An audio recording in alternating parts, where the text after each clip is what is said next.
யாரை நம்பலாம், யாரை நம்பக்கூடாது அப்படின்ற கேள்விக்கு நமக்குள்ள நிறைய கேள்விகள் இருக்குது.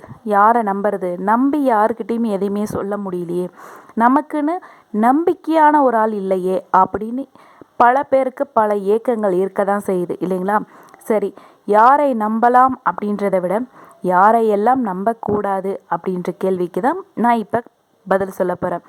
உங்களுக்கு தெரிஞ்சுக்கணுன்னு விருப்பம் இருந்தால் இந்த கதையை முழுமையாக கேளுங்க. வாங்க கதைக்குள்ளே போகலாம். நான் உங்கள் எஸ்எல் தகடூர் தமிழச்சி. நம்ம பார்க்க போகிறது யாரை நம்பாதே அப்படின்ற கேள்விக்கு தான் கதையை பார்க்க போகிறோம். ஒரு அழகான கிராமம். அந்த கிராமத்தில் ஒரு எழுத்தாளர் இருக்கார். அந்த எழுத்தாளர் வந்து பல கதைகளை எழுதியிருக்காரு. அவரே சொந்த முயற்சியில் அச்சிட்டு வெளியும் விட்டிருக்காரு. ஆனால் எந்த கதையும் சரி, அவரும் சரி பிரபலமாகவே இல்லை. அவர் எவ்வளவோ கஷ்டப்பட்டு பல கதைகளை எழுதி அச்சிட்டு வெளியிடுறாரு. இருந்தாலும் அவருக்கு வந்து எந்த முன்னேற்றமும் கிடையாது. கொஞ்ச நாள் போது அவரோட அன்றாட பிழைப்பிக்க வந்து ரொம்ப கஷ்டப்படுற நிலைமைக்கு வந்துடுறாரு. அப்போ ஒன்று யோசிக்கிறாரு. நம்மளுக்கே நிறைய விஷயங்கள் நம்மளே பார்த்துருப்போம். என்ன அப்படின்னா, ஒரு புதுசாக ஏதாவது வந்து அறிமுகப்படுத்தினாவோ இல்லை ரொம்ப நாள் இருக்கிறத புதுமைப்படுத்தினாவோ அதுக்கு கண்டிப்பாக ஒரு ட்விஸ்ட்டு தேவை இல்லைங்களா? அந்த மாதிரி தான் இந்த ஆசிரியரும் ஒரு ட்விஸ்ட் வைக்கிறாரு. என்ன அப்படின்னா, தனக்கு தெரிஞ்சவங்க கிட்டேலாம் கொஞ்சம் கொஞ்சம் பணத்தை சேகரித்து ஒரு தங்க முயலை செய்கிறாரு. அந்த தங்க முயலை ஒரு ரகசியமான இடத்துல ஒளிச்சு வைக்கிறாரு. அந்த ஒளிச்சு வைக்கிற இடத்த அவர் எழுதின கதை மூலமாக வெளியிட்டிருக்காரு. அது எங்கே இருக்குது, அதுக்கு எப்படி போகணும் அப்படின்ற வழியை வந்து அவரோட கதை புத்தகத்தில் இருக்குது வழி. அது எப்படி இருக்குன்னா, எழுத்து வடிவாவோ இல்லை நேரடியாகவே விடுகதையாவோ இல்லை. அவர் ஒவ்வொரு குறிப்புகளும் அந்த புத்தகம் முழுக்க இடம்பெற்றிருக்கும். அதுவும் அந்த குறிப்பு வந்து படம் விதத்தில் வந்து அவர் வெளியிட்டிருக்காரு. முதல்ல அந்த படத்தை கண்டுபிடிக்கணும்.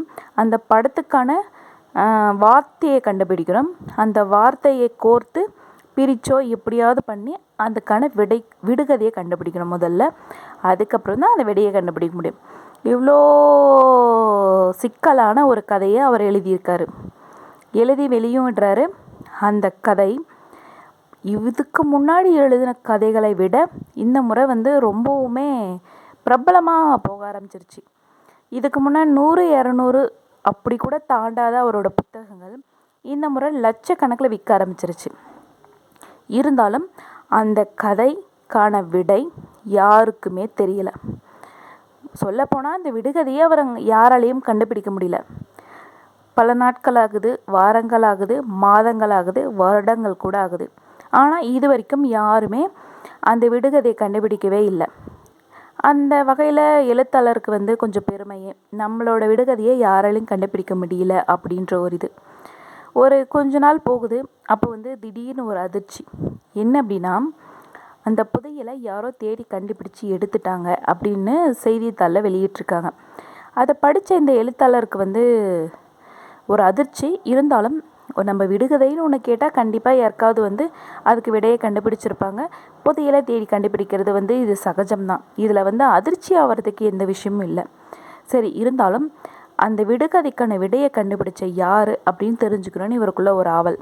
அதனால் என்ன பண்ணுறாருன்னா, அந்த கண்டுபிடித்த நபரோட விலாசத்தை கண்டுபிடிச்சி வீட்டுக்கு போய் பார்த்தா அவருக்கு ஒரே அதிர்ச்சி.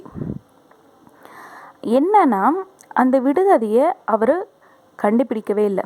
முழுமையாக சொல்லப்போனால் அந்த கதையை படித்தும் முடிக்கலை. விடுகதைக்கான சில வார்த்தைகள் கூட அவருக்கு புரியலை.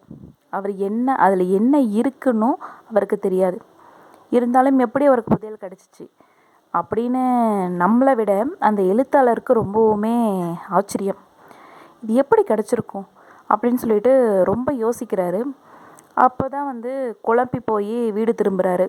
திரும்பும்போது வந்து அவரே யோசிக்கிறாரு, நம்ம இந்த ரகசியத்தை யார்கிட்டையெல்லாம் சொன்னோம் அப்படின்னு யோசிக்கும்போது ஒரு 3 பேர்கிட்ட அவர் சொல்லியிருக்காரு. யார்கிட்டனா, 1 அவரோட சகோதரன், 2 அவரோட நெருங்கிய நண்பன், 3வது அவரோட காதலி. இந்த 3 பேருக்கு மட்டும்தான் இந்த ரகசியம் தெரியும். இந்த 3 பேர் வந்து வேறு யார்கிட்டயாவது சொல்லியிருந்தால் தான் இந்த ரகசியம் வெளியே போக வாய்ப்புகள் உண்டு. இந்த 3 பேரை தவிர வேறு யார்கிட்டையும் சொல்லலை. அது எனக்கு தெளிவாக தெரியும் அப்படின்னு சொல்லிட்டு அந்த 3 பேரையும் வரவழைக்கிறாரு. வரவழைச்சி பேசுகிறாரு. 3 பேருமே தம்மேல பொய் குற்றச்சாட்டு வைக்கிறாரு அப்படின்ற ஒரு கோபத்தோட, என்னை நம்பாத உங்ககிட்ட நாங்கள் இதுக்கப்புறம் இருக்கிறதுக்கு எங்களுக்கு விருப்பம் இல்லை அப்படின்னு சொல்லிட்டு 3 பேருமே சண்டை போட்டுட்டு போயிடுறாங்க. இவருக்கு எப்படி இந்த ரகசியம் வெளியே போச்சு அப்படின்னு தெரிஞ்சுக்கணுன்னு மண்டையை குழப்பி போய் நிற்கிறாரு. அப்போ சரி, இதுக்கெல்லாம் நம்மளுக்கு ஒரு வழி பிறக்கணும் அப்படின்னா நம்ம வந்து டிடெக்டிவாக போய் பார்க்கணும். அவரை பார்த்தா மட்டும்தான் நம்மளுக்கு ஒரு வழி கிடைக்கும் அப்படின்னு சொல்லிட்டு போய் ஒரு டிடெக்டிவாக பார்க்குறாரு. அவர் வந்து என்ன மாதிரியான கேள்விகள், அது என்ன வழி, அதை எப்படி கண்டுபிடிக்கணும், அதை நீங்கள் எப்படி வெளியிட்டீங்க அப்படின்றத முழுமையாக பொறுமையாக கேட்டு எல்லாத்தையும் கேட்டு தெரிஞ்சுக்கிறாரு. தெரிஞ்சதுக்கப்புறம் முதல்ல கேட்ட கேள்வி என்ன அப்படின்னா, இந்த ரகசியம் யாருக்கெல்லாம் தெரியும் அப்படின்னு கேட்குறாரு. அந்த ரகசியம் யாருக்கெல்லாம் தெரியும்னு நம்மளுக்கே தெரியும் இல்லைங்களா? 1 அவரோட சகோதரர், 2வது அவரோட நெருங்கிய நண்பர், 3வது அவரோட காதலி இல்லைங்களா? சரி, 2வது கேள்வி யாருக்கிட்ட அப்படின்னு கேட்குறாரு. இந்த ரகசியத்தை நீங்களாக சொன்னீங்களா இல்லை யாராவது உங்களை வற்புறுத்தி கேட்டாங்களா அப்படின்னு சொல்லிட்டு கேட்குறாரு. அவர் கொஞ்ச நேரம் யோசிச்சுட்டு, இது வந்து அவங்களா தான் கேட்டாங்க. எப்படின்னா, ஒரு முறை என்னோடய தோட்டத்துக்கு போயிருந்தேன். அப்போ வந்து நானும் என் நண்பரும் வந்து அந்த தோட்டத்தை கவனிச்சிக்கிறது வந்து இயல்பு தான். எப்போவுமே நாங்கள் 2 பேர் தான் பார்த்துப்போம். அப்போ வந்து அவர் யதார்த்தமாக கேட்டார், என்ன நண்பா, என்கிட்ட கூட சொல்ல மாட்டேன் உன்னோட ரகசியத்தை அப்படின்னு சொல்லிட்டு அவர் பேச ஆரம்பிக்கிறாரு.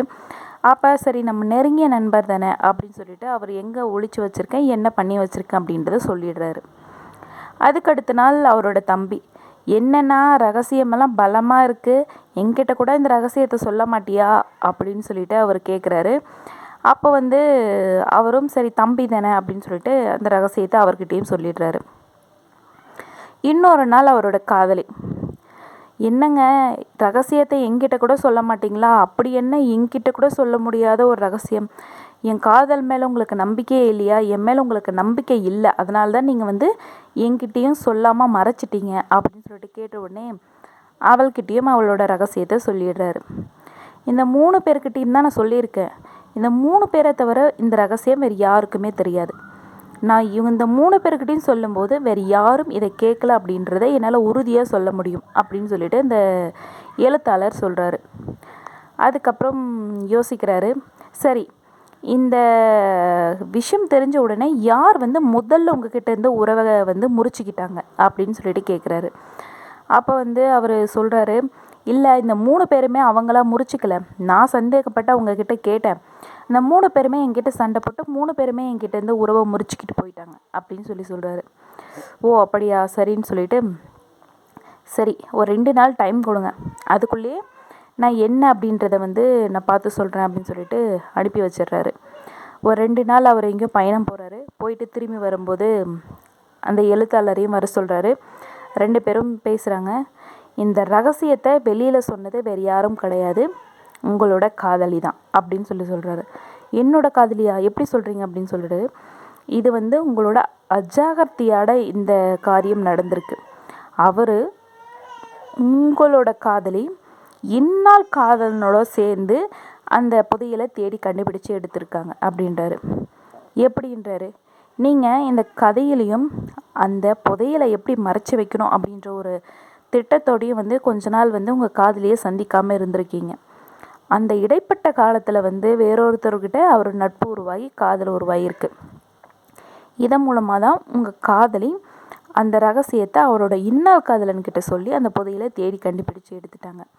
இது வந்து முழுக்க உங்களோட அஜாக்கிரதை தான் அப்படின்னு சொல்கிறாங்க. எழுத்தாளருக்கு ஒரே கோவம். என்ன அப்படின்னா, அது வந்து நான் நம்பி என்னோடய காதலிக்கிட்ட சொன்னேன், அவங்க எனக்கு நம்பிக்கை துரோகம் பண்ணியிருக்காங்க. அப்படி இருக்கும்போது நான் என்ன தப்பு பண்ணேன்னு சொல்லிட்டு நீங்கள் என்கிட்ட கேள்வி கேட்குறீங்க. அவங்க தான் எனக்கு நம்பிக்கை துரோகம் பண்ணியிருக்காங்க, அவங்கள திட்டுறதை விட்டுட்டு நீங்கள் என்ன திட்டுறீங்க அப்படின்னு சொல்லிட்டு அவர் கோவமாக சண்டை போடுறாரு. உடனே அந்த எழுத்தாளர் சொல்கிறாரு, இந்த காதலியே நீங்கள் நம்பி சொன்னீங்க அப்படின்றீங்க, இவ்வளோ பெரிய ஒரு எழுத்தாளராக இருந்துக்கிட்டு யாரை நம்பணும் யாரை நம்பக்கூடாதுன்னு உங்களுக்கு தெரியலையே. உங்கள் நம்பிக்கைக்குரிய ஆளாக இருந்திருந்தா என்ன பண்ணியிருப்பாங்க அப்படின்னு சொல்லிட்டு கேட்குறாரு. சரி, இந்த காதலி தான் உங்களுக்கு துரோகம் பண்ணாங்க அப்படின்னு நிரூபிக்கணும் அப்படின்னா பொறுமையாக இருங்கன்னு சொல்லிட்டு அந்த 3 பேர்த்தோட நம்பரையும் வாங்குறாரு. வாங்கி 3 பேருக்கும் கால் பண்ணுறாரு. இந்த மாதிரி அவரோட சகோதரனுக்கு ஃபோன் பண்ணி, உங்களோட அண்ணன் வந்து ரொம்பவுமே ஆபத்தான கட்டத்தில் மருத்துவமனையில் அட்மிட் பண்ணியிருக்காரு, நீங்கள் சீக்கிரமாக வாங்க அப்படின்னு சொல்லிட்டு அவரோட சகோதரர் ஃபோன் பண்ணுறாரு. அவரோட நண்பருக்கும் இந்த மாதிரி உங்களோட நண்பர் வந்து இக்கட்டான சூழ்நிலையில் இருக்காருன்னா ஒரு நண்பருக்கு ஃபோன் பண்ணுறாங்க. அவங்க காதலிக்கும் ஃபோன் பண்ணுறாரு. ஒரு கொஞ்ச நேரத்துலேயே அவங்க தம்பி வந்து அண்ணா அப்படின்னு சொல்லிட்டு பதறடிச்சிட்டு வந்துடுறாரு. நண்பர் வந்து ஐயோ இவ்வளோ கஷ்டமாக இருக்கானே அப்படின்னு சொல்லிட்டு நண்பரும் மனமிறங்கி ஓடி வந்துடுறாரு. ஆனால் காதலி வர்றதே இல்லை. அவர் திரும்பவும் முயற்சின்னு பார்க்குறாரு. அந்த ஃபோன் வந்து ஆஃப் செய்யப்பட்டிருக்கு அப்படின்னு சொல்லிட்டு வந்திருக்கு. இப்போ தான் அவர் முழுமையாக சொல்கிறாரு. இப்போ புரியுதுங்களா யார் வந்து உங்களுக்கு நம்பிக்கை துரோகம் பண்ணியிருக்காங்க அப்படின்னு சொல்லிட்டு அப்படின்றாரு. அவர் முதல்ல பொறுமை கேட்குறாரு. அதுக்கப்புறம் சொல்கிறாரு, யாரை நம்பக்கூடாது அப்படின்றது நீங்கள் வந்து இது வரைக்குமே புரிஞ்சுக்கலை. முதல்ல அவங்க வந்து உங்களோட ரகசியத்தை தெரிஞ்சுக்கணுன்னு ரொம்ப ஆவலாக இருக்காங்க பார்த்தீங்களா, அவங்க வந்து உங்களோட நம்பிக்கைக்குரியவர்களாக இருக்கவே முடியாது. உங்களோட ரகசியத்தை தெரிஞ்சுக்கணும், உங்களோட ரகசியம் என்னவா இருக்கும் அப்படின்னு திரும்ப அது மேலேயே கண்ணாக இருக்காங்க அப்படின்றத வச்சே நீங்கள் கண்டுபிடிக்கலாம். 2வது, நீங்கள் அவங்க மேலே வச்சுருக்கிற நட்பையோ இல்லை அன்பையோ காரணமாக வச்சு அதை தெரிஞ்சுக்கணும், அதை வெளிப்படுத்தணும். நீங்கள் இதுக்காக என் மேலே வச்சுருக்கிற அன்பு உண்மைன்னா இதை செய்யுங்க அப்படின்னு உங்களோட அன்பை அவங்க விலை பேசுகிறாங்க அப்படின்னா அவங்க கண்டிப்பாக உங்களுக்கு நம்பிக்கைக்குரியவங்க இல்லை அப்படின்றத நீங்கள் முழுமையாக புரிஞ்சுருக்கணும். சரி, 3வது, அப்படி 2லும் இல்லை அப்படின்னாலும் உங்களோட ஆபத்து காலத்துலேயாவது வந்து உங்களுக்கு முன்னாடி வந்து அவங்க உதவி செஞ்சுருக்கணும். அதுவும் பண்ணலை. இந்த 3மே அவங்கக்கிட்ட இல்லை. அவங்க உங்ககிட்ட பழகும்போதே உங்கள் அன்பையும் விலை பேசியிருக்காங்க, உங்களோட ரகசியத்தை தெரிஞ்சுக்கணுன்னு ரொம்பவுமே திட்டம் போட்டு கேட்டும் இருக்காங்க. இந்த 2மே அவங்க வந்து வெளிப்படையாகவே உங்ககிட்ட உணர்த்தியிருக்காங்க. உங்களுக்கு தான் புரியல. இப்போ தெரியுதுங்களா யார் மேலே தப்பு இருக்குது யார் மேலே குறை இருக்குது அப்படின்னு சொல்லிட்டு அந்த டிடெக்டிவ் சொல்கிறாரு. அதை கேட்டதுக்கப்புறம் தான் அந்த எழுத்தாளருக்கு கொஞ்சம் கொஞ்சமாக புரிய ஆரம்பிக்குது. நம்ம எவ்வளோ பெரிய தப்பு பண்ணியிருக்கோம், யாரை நம்பணும் நம்பக்கூடாதுன்னு தெரியாமல் ஒரு ரகசியத்தை சொல்லி இப்படி ஏமாந்து போயிட்டோமே அப்படின்னு சொல்லிட்டு ரொம்ப சோகத்தோடு இந்த கதையும் முடியுது. இப்போ நம்ம எல்லாருக்குமே புரிஞ்சிருக்கோம் யாரையெல்லாம் நம்பக்கூடாது அப்படின்னா, முதல்ல உங்களோட ரகசியத்தை திரும்ப கேட்குறாங்க அப்படின்னாவே உங்களோட ரகசியம் ரகசியமாகவே இருக்கட்டும் அப்படின்னு நினைக்கிற யாருமே, உங்களுக்கு நம்பிக்கைக்குரிய யாருமே அந்த ரகசியத்தை தெரிஞ்சுக்கணுன்னு விருப்பப்பட மாட்டாங்க. 2வது, உங்களோட அன்பை எப்போயுமே சோதனையிலேயே வச்சுருக்க மாட்டாங்க. என் மேலே உண்மையான அன்பு இருந்தால் நீ இதை செய்யணும், உண்மையான நட்பு இருந்தால் இதை செய்யணும் அப்படின்னு சொல்லிட்டு யாருமே அந்த அன்பை வந்து விலை பேச மாட்டாங்க. 3வது, உங்களோட ஆபத்து காலத்தில் கூட உதவாதவங்க எப்படி நீங்கள் ஒரு நம்பிக்கைக்குரியவராக தேர்ந்தெடுக்க முடியும் அப்படின்றதையும் தெரிஞ்சுக்கணும் இல்லைங்களா. இந்த 3ம் இருக்கிறவங்க கிட்ட நீங்கள் நம்பிக்கைக்குரியவர்களாக உங்கள் வாழ்க்கையில் எப்போவுமே சேர்க்காதீங்க. இந்த 3ம் கண்டிப்பாக உங்கள் வாழ்க்கைக்கு ஒரு துணையாக இருக்கும் அப்படின்னு சொல்லி இந்த கதையை முடிச்சுக்கிறேன். நீங்களும் விழிப்போடு இருங்க, மறக்காமல் இந்த கதையை கேளுங்க. நன்றி, வணக்கம்.